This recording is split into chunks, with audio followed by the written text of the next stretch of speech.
terms of music, it's poetry and music. So she came. She has a Pretty Girl Freestyle. She's an AKA, but I love her, and she came and rocked the mic. So I'm trying to. We're definitely doing another event, which brings me to my next point. The next event will kind of be on July 19th, which is my. Let me turn this little backdrop thing off so I can just show you real quick. Okay, there we go. Hey y'all, what's up?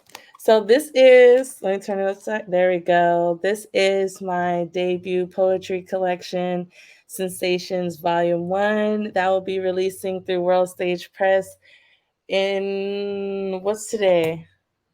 In 13 days. So on July 19th, yes, thank you. Uh, yeah, just I'll drop this. Everything's on Instagram. It's sad, but yeah, it is. So all the links are there to purchase. I think the in-person tickets are $10, virtual $6, and then the book is $20. But there's a lot of amazing things there. That's like kind of like my current thing outside of bringing artists together, pushing this book. I also am publishing Sensations Volume 2. This is basically kind of like pieces of it, but that's coming out probably like in September through Bookleaf Publishing. So that's also in the works. Volume 2 is definitely much more spicier than Volume 1. Volume 1 is very cathartic, and it's a testimony, it's a journey. I started writing Volume 1 when I was 16 years old. I'm born and raised from South Central LA, grew up on Slauson and 53rd, 50s, if you know LA. And then so my first career, though, I am a filmmaker. I have a bachelor's in film from Berkeley and a master's in fine arts and film from Columbia. So my natural trade is visual arts. I also am earning a master's in education. I teach eighth grade English at a charter school in Hyde Park. So I'm trying to bridge all three: education, film, and poetry together. I used to teach at Dorsey High School. I did a open mic poetry slam there, and all my students produced their own poetry books, which there's going to be a special edition of Volume 1 that has my students' poems in it. So that's going to be available at Dorsey High School Library. Um, and if you're available this Saturday, speaking of poetry and education, I am hosting a workshop that I facilitated and designed the curriculum for. It's part two, it's the intermediate. We did the beginning workshop on June 10th, but it's with the Los Angeles Public Library. And I'm doing a workshop channeling poetry through film. So it's basically showcasing my graduate study research plus my just vision with helping people create visual mediums for their literature. Um, and so, yeah, I definitely want to get into some poems. I probably do a whole bunch of other stuff, but I think I said a lot of stuff. If you want to work out, I'm a fitness trainer slash yoga instructor. That's like on a side note. I also do hair. It's hot if you need some braids, if you need anything, just hit me up. But yeah, that's like side stuff. Um, and probably some other stuff, but I think we're gonna get into this poem.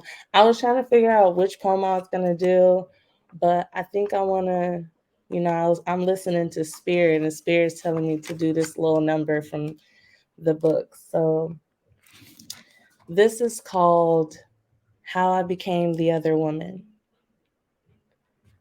For years, I loved, cherished, and nurtured your ego. I never left it idle. I cradled your fears in my bosom until there was no more pain left to feel. I wonder who made your sun shine in the moments you wanted to storm most? Who made your flowers bloom in darkness and tended to your darkest more than her own? I wonder. Small returns on large dividends. I kept a holdout then. I knew my currency was worth more than this exchange rate, but I kept on dealing. It was love. Hell, it was pain too. I kept on loving because to me, the potential was so much greater than the loss. I saw a bigger picture through negatives and exposures. We just couldn't capture the beauty of it. Now I'm the other woman, and that's okay because I was never really yours in the first place. I just served my purpose. You're welcome.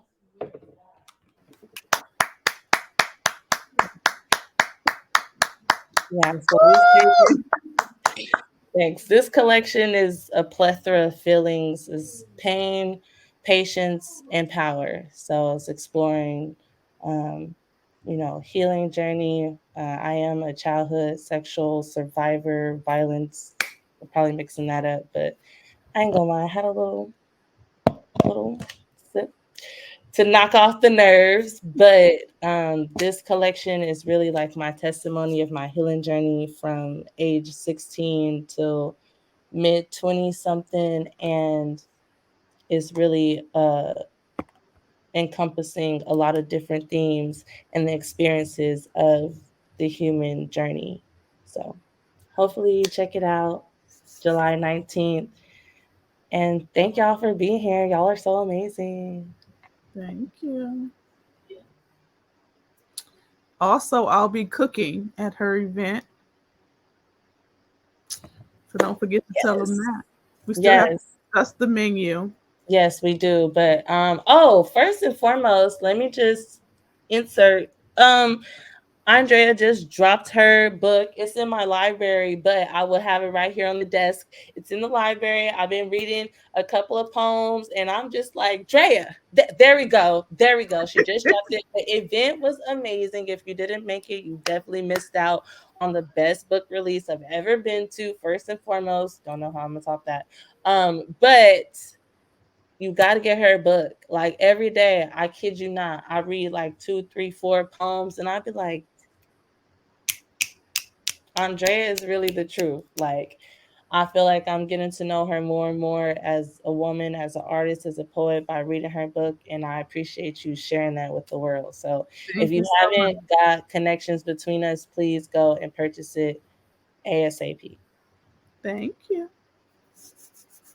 Appreciate you. I'm gonna have another event because some people bought tickets and was not able to make it. One person being Brandon. So I want to make sure everybody get, the book and get the experience. It probably won't be as fancy, but I'm gonna make sure it happens. Coming up next to bless our mic again, we're gonna roll it back around. You ready? I'm ready. You got something else for us?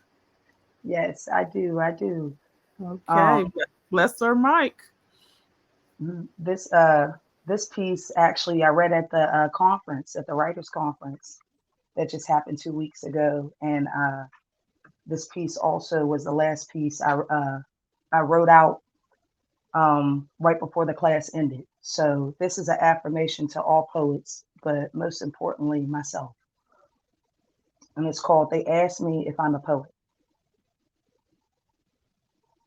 They ask me if I am a poet. Like I'm supposed to be this way, talk this way, speak this way, be this way. I live by my own code, unturning every stone, listening to my ambitions run me wild.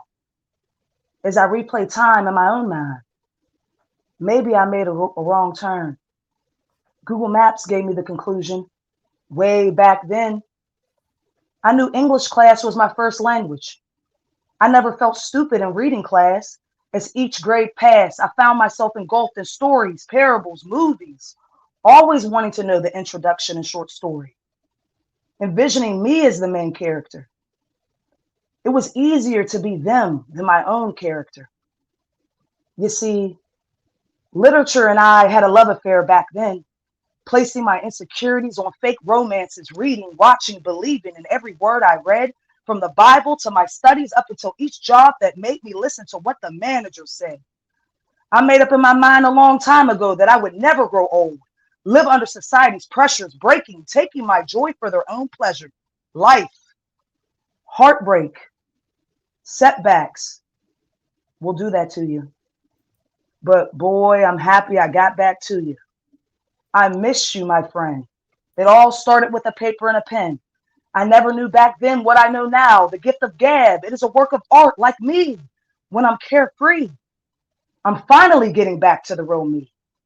No fake validations or checking the scale. This is me. I was meant for this.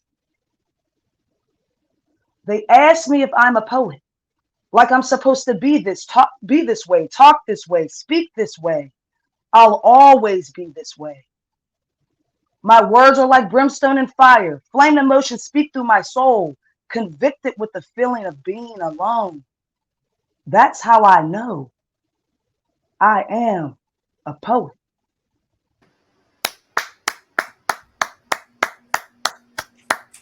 Yes, I am a poet. Gonna pass the mic back to AJ1.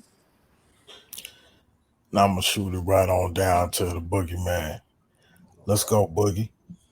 All right, this is for the brothers in the room and just for men in general. Title of this poem is Emasculation.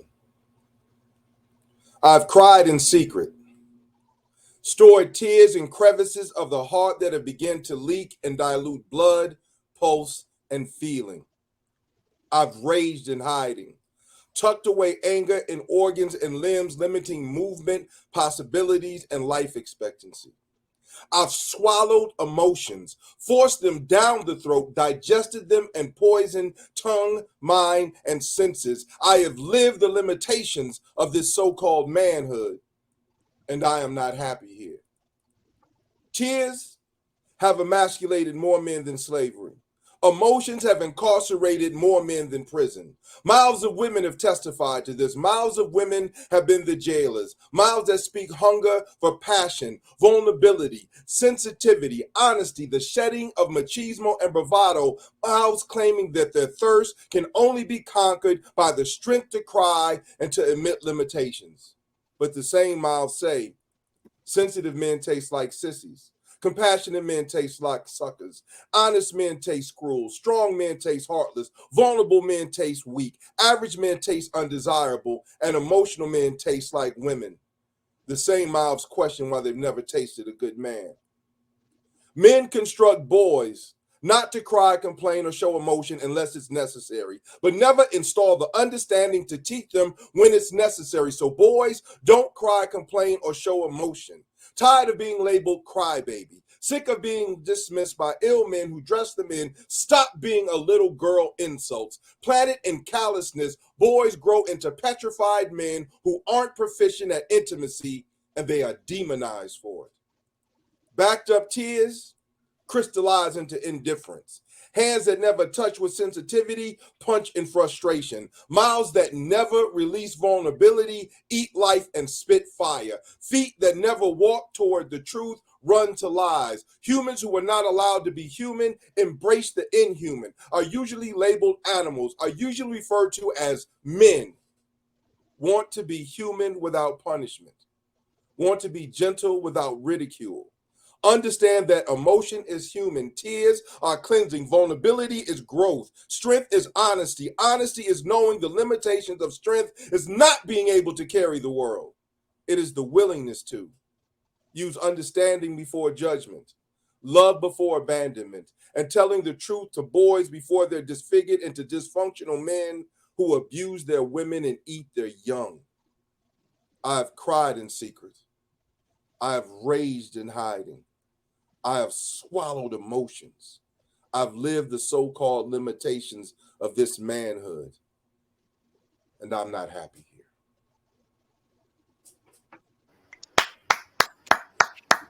Yes. Mm, mm. Oh man, thank you, brother. Thank you. Yeah. Dope. Dope, dope. Um, that's that's real. That's real. Hey Lee, what's next? The mic's on me. Next up to bless our mic again is Michael. You ready, Michael? Bless Yes. our mic. Can you hear me okay? Yes, sir.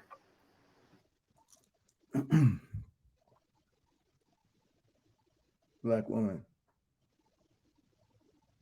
I apologize in advance and for the past for any hurt I've caused because of my trauma.